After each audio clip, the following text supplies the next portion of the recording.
This is the CRE Weekly Digest by LightBox, a firm transforming the commercial real estate landscape by connecting every step of the CRE process with comprehensive tools and data.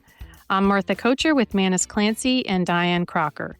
For the week of September 22nd to the 26th, markets just took a breather after Chair Powell sharpened the risk picture in his first comment since the rate cut last week. He said the central bank is in an unusual bind. Concern about the job market is growing. At the same time, inflation is still running above target. Fed officials do see more cuts ahead, but we were reminded that there is no risk-free path.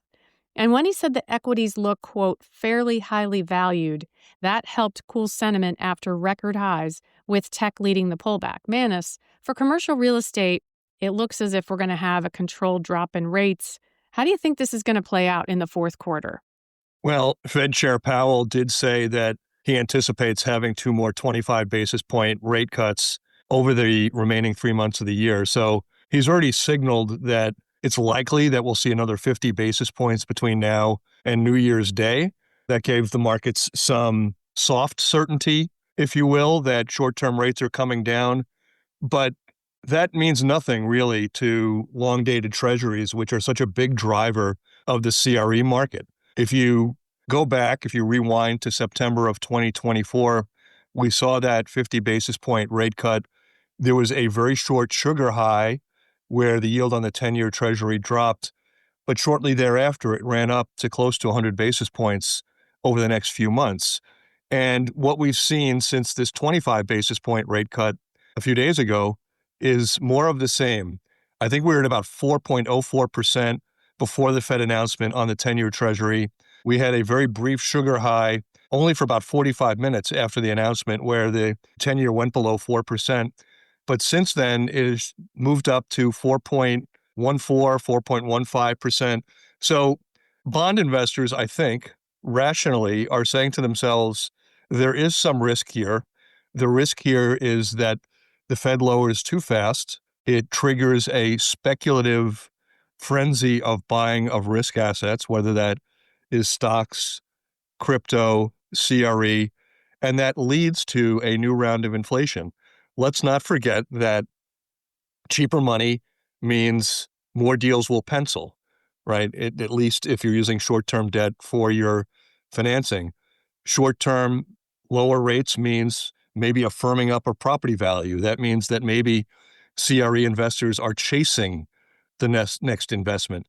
To make that next investment work, they have to push rents higher, which means higher CPI, at least in terms of the housing line item within the CPI calculation. So there's a lot going on here.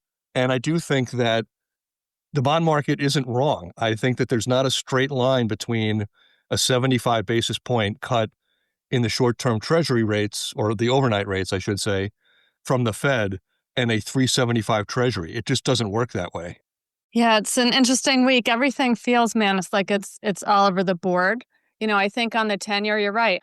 Some are hoping for more of a reaction there to the rate cut. You know, and of course, the importance of the 10-year treasury is that's the long end of the market. And that's a really good read, as you said, into how investors are feeling, because they're the ones who are calling the shots there. So I think in a lot of ways, the 10-year treasury holds more sway in terms of where commercial real estate is headed. It's really broadly impactful on debt. It's broadly impactful on the market's capacity to lend. It impacts valuations, which in a lot of sectors, as we talk about here, valuations are very much in flux. So I think while the rate cut wasn't a surprise, it was good news on the margin, but that long end of the yield curve, I think is worth watching. And then the other thing I wanted to bring to the surface is I thought the Fed statements this week were really, really interesting because in some ways, those were a mixed bag too.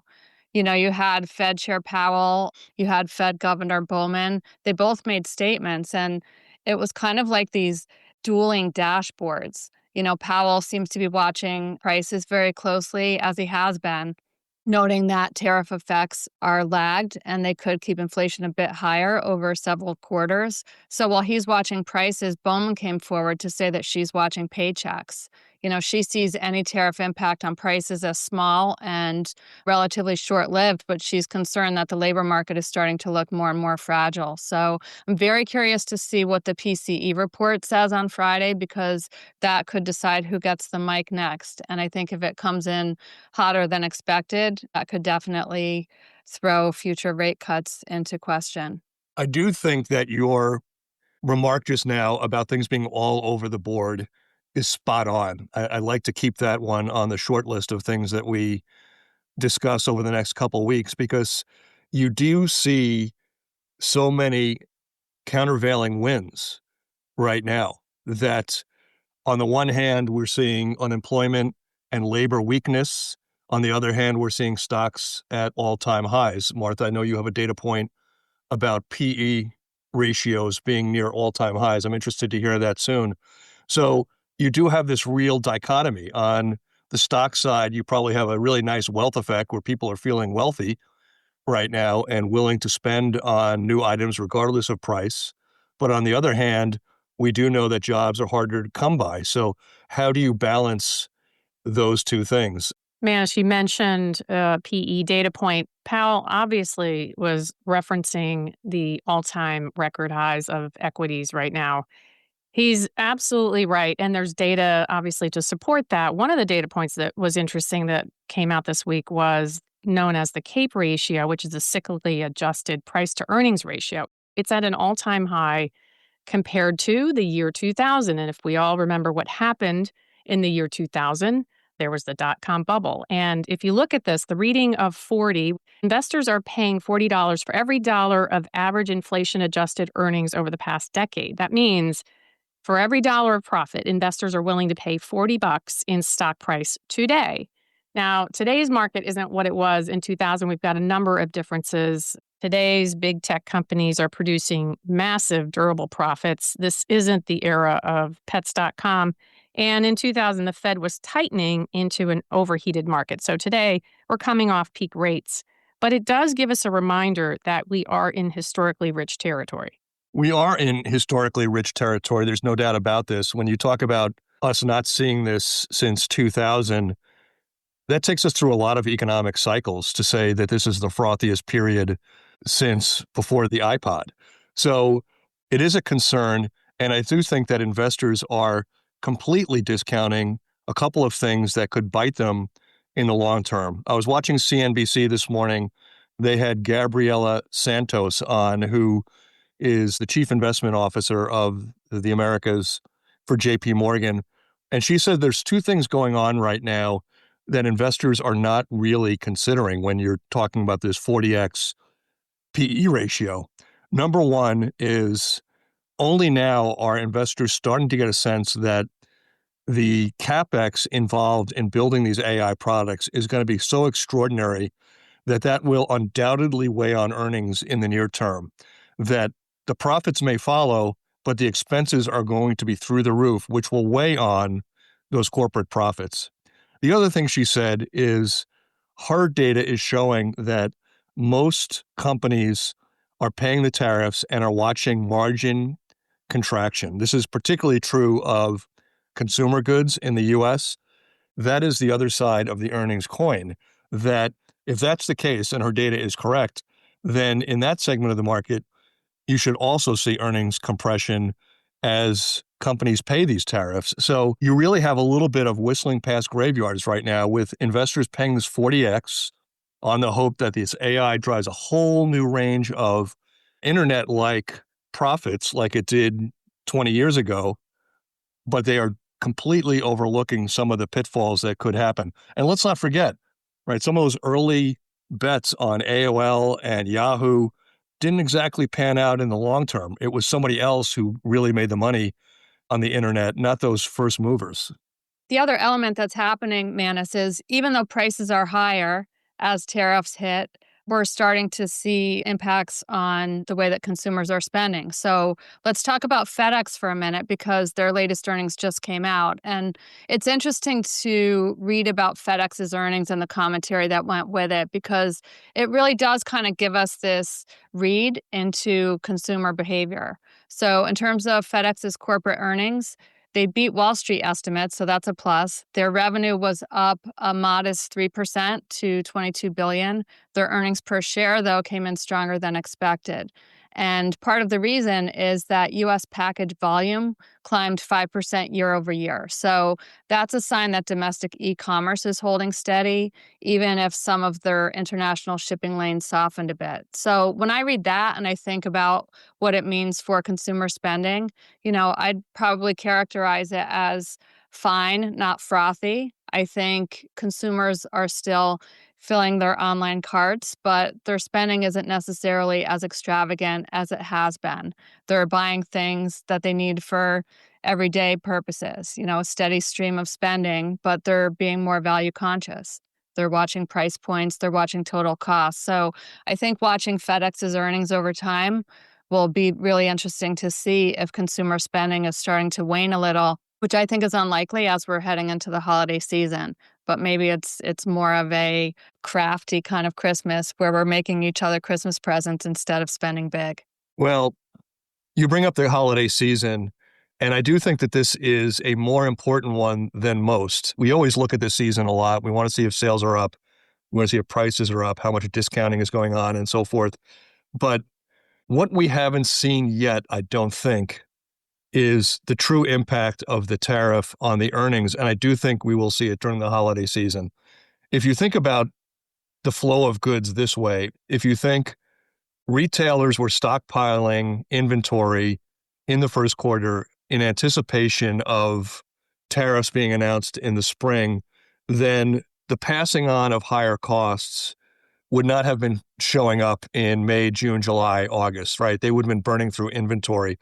But the Christmas season, the holiday season, is a whole different ball of wax, right? You're building up your inventory over the summer for what you hope will be a buoyant holiday season. If we're going to see a compression of earnings from retailers, I think we see it in that Q4 earnings season, and it could be very severe. I think that's thought number one with regard to spending. But going back to the earlier talk about earnings and tech and so forth, I do think that just as we saw during the big tech times of 2000, right, during that run-up, I do think we are in a pick and shovels moment right here. And I think that at the end of the day, maybe this is a very early call for me and it'll take 5 years to play out. I think the people that will make the money in this cycle are those that are selling the chips that the AI builders need. They will be the ones that are cashing the big checks for the next 5 years. I do think that those that are building the models, because there's so much competition and there's so much spend, I think that is a really back-ended profit we see among U.S. corporate earnings. Manus, this week there's a lot of data to be released, which obviously the Fed's going to be using to gauge what they're going to do in October. We saw housing reports this week on housing sales that popped. Pop might be an understatement. Analysts were expecting new sales to come in at 650,000 today. The number itself was 800,000 new home sales, which was the highest level since August of 2022, which was right before we started to see interest rates really get pushed higher and higher and higher. And you have to ask yourself, what is this happening? Is it capitulation by the home builders? Are they saying, we have to move inventory now, we're sitting on it, we have to discount and get rid of these things, and buyers are taking advantage of this? Or have mortgage rates come down just enough that these deals pencil for people that were on the fence before? But when you look at the timing of this, and you say the last number that we saw like this was August of 22, and I'm getting my head inside of the home builders' psyche right now.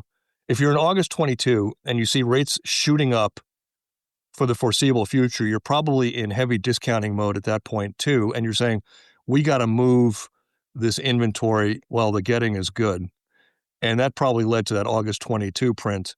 What we're seeing now might be, because the sentiment has been so low, that home builders are saying the economy is weakening, the job market is weakening, we have this inventory, now is the time to flush it out before it gets worse. I don't know. I like to see the glass half full and say this is a confident consumer coming in, taking advantage of modestly lower mortgage rates but I fear that this is a flushing out of inventory. Time will tell. It was definitely a surprise, Manus. And based on what you just said, it kind of brings to mind a topic that I believe we talked about last week or the week before, which is that home building permits and construction were down. And we've kind of read that as a sense that home builders were getting a little skittish, maybe a lack of confidence. Now, whatever the reason for this uptick in home purchases, you have to wonder, will there be kind of a reaction on the side of home builders? What might we see in the next month or two in terms of permits and construction? If you had a party that was 50% home builders and 50% equity investors in the same banquet hall, right, you'd see quite a different dynamic. On the one side, you'd see the equity investors popping champagne, getting bottle service, and buying off the top shelf. And on the other side of the room, you'd see the home builders, right, eating Cheese Whiz on Ritz crackers, right? It's a very diverse set of data we're seeing right now, and two very disparate points of view about where this U.S. economy is and where it's going. And it makes things so difficult to really get your arms around what comes next. And we've talked about office many times and the return to office. We saw 2 reports this week that say the office sector is still wrestling with its slow grind back. Yeah, the stories were interesting. One was I saw the term hybrid creep. 34% of workers are now required to be on site at least 4 days a week. And that's a big jump from 23% in 2023. Companies are kind of using this boiling frog approach by gradually increasing the days that employees need to be in-house rather than mandating, you need to be back 5 days a week all at once. Hybrid creep could signal the beginning of the end of flexible work at many companies as employers are really kind of pushing for more control and collaboration. But at the same time, there was a Wall Street Journal article that took a different angle, saying that return to office has stalled. Big names like Microsoft, like Amazon, they've really toughened return to office, but the reality is that attendance isn't sticking. And for many firms that have a 3 to 4 day mandate in place, they're seeing compliance of under 75%. So, I don't know. I think companies aren't likely to fire good people for not coming in. And I think the data backs that up. Enforcement's spotty. Top performers maybe get a little more leeway than junior staff. But I think the overriding theme across the 2 stories is the push is for more days in office and to do it more often. So I think from a commercial real estate perspective, that is good for leasing demand, especially for quality space where you have collaboration perks or a barista in the lobby or a golf simulator machine. But yeah, I think the response to office could be very uneven and older commodity space will still struggle. I think employers in many cases are pushing on a string here. I think that unless you have really dedicated technology like key cards and you're checking who's in and you're really looking at all this data, it's really hard to enforce. Imagine you're at a big Microsoft campus and there's thousands of people, and on any given day, 20% of them might be off because they're not working in the office. You know that you're always going to be 80% full and that some people are going to be missing. It must be very hard to police who is in, who is out, when there's always a big cohort of people missing. And that's why I think employers are pushing on a string here. Was Bob here 1 day last week or was he here 2 days? How about Karen? Was she here 1 day or 2 days? I think it's going to be very easy for employees to easily make a 4-day week a 3-day week. And that's the challenge for employers, that it's going to be hard to get people to really abide by this when, A, it's hard to keep people, as you said, Diane, if they're good at what they do, especially with this new AI hiring frenzy. And also it's very hard to really police. Turning to our LightBox data dive, Diane, you're going to give us another peek at what's happening in our August transaction tracker. I am. I wanted to go back to that. Our August analysis of major commercial real estate deals just published this week. We talked about it a little bit on the pod last week, but Manus, I'm always happy for an opportunity to tell you that you were right. And in this case, it was regarding the discussion about the 21% of deals that closed in August where we did have prior purchase data. And what we talked about last week was that 74% of those traded at a gain at a higher price, while 26% sold at a loss compared to the prior purchase price. And what you said, Manish, you might remember, is that you predicted that much of those discounts were on office assets. So we did go back and look, and you were spot on. Nearly half of those deals that sold at a discount, 42% to be exact, were on office properties. And the greatest loss was associated with an office property in New York City that sold for $164 million below its previous $269 million sale price. So it's another sign that as prices continue to reset, we're seeing some strength in certain sectors, certain geographies, but we're seeing lots of pockets of distress that are dragging down values in others. Yeah, I think the fault line there is really the Class A is often holding its own, if not thriving. And we're going to have a story about that later in Beverly Hills. But the B and the C is still in that discount bin, that deeply, deeply discount bin. It's really undeniable, regardless of what market you're talking about. And our Did You Know for the week takes us to the highest volume of deals for last month. I was curious to see which cities kind of rose to the top. So I looked at the August data, and this is on the basis of the number of transactions, not the sale prices. And what I found was the highest volume of deals last month were in Florida metros. So Jacksonville and Miami were at the top. And then we also saw a lot of deals in Brooklyn, so just outside of Manhattan, and also Chicago and Denver. So a very broad brush across geographies. They weren't all in the Sun Belt. They weren't all in the Midwest. They weren't all in New York. So in some ways, I think that's reassuring, because it shows that deals are happening across geographies and across asset classes, certainly still led by multifamily.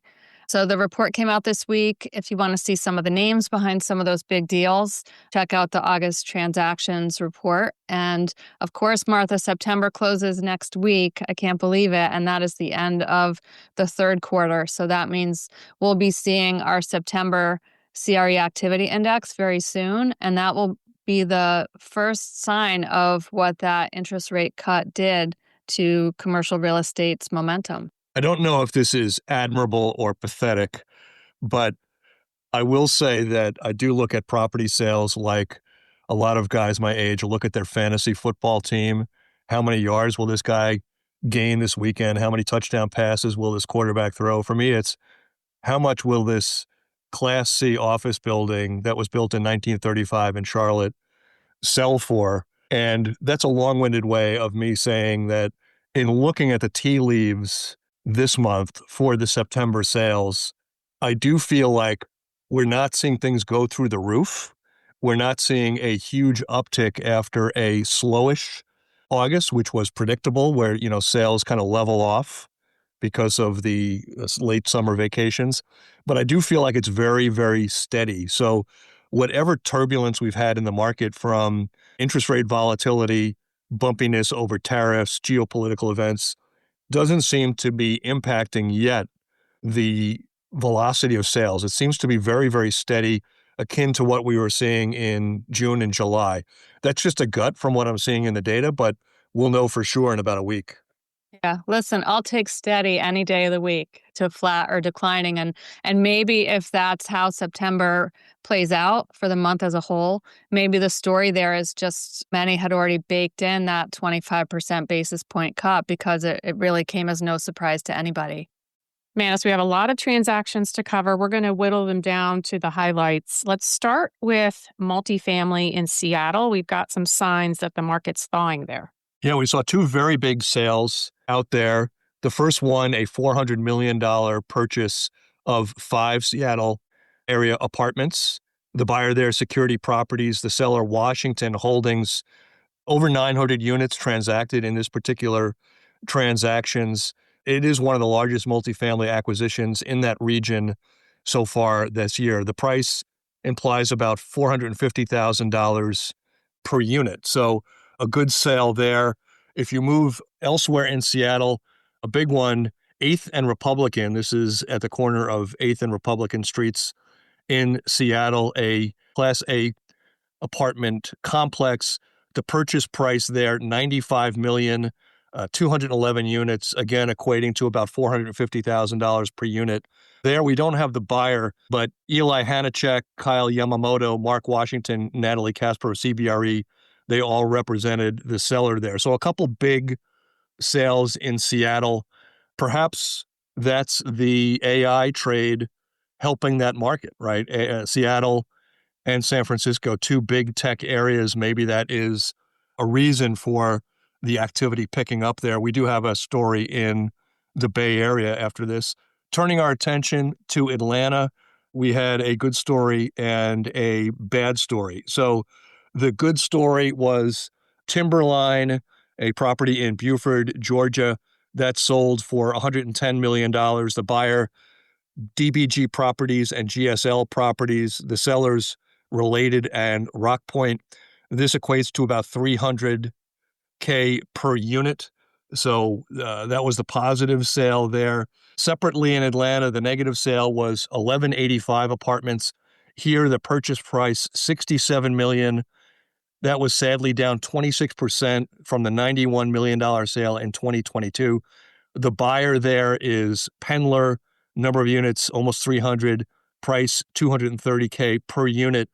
Pendler also bought Trace Midtown recently, the price there not known. Reporting on the 1185 apartments coming from Janelle Ward of the Atlanta Business Chronicle. So what does this particular sale show us in Atlanta, this down from 91 million to 67 million?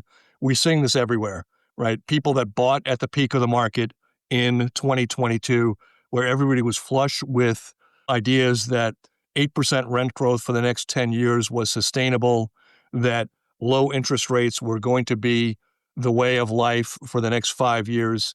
Peak markets in 2022, reality setting in 2025. And what's interesting about those two stories in Atlanta, Manus, is it kind of harkens back to what we just talked about with the transaction tracker, and that some assets are selling at higher values and some are selling at a discount. So here you have Atlanta, which is a very attractive commercial real estate market, and a newer suburban quality asset attracted institutional and private buyers, and it was at pricing that was notably above Atlanta's 2025 year-to-date average per unit. And then at the other, you have a discounted late vintage urban asset that, still attracted capital, but it sold at a discount.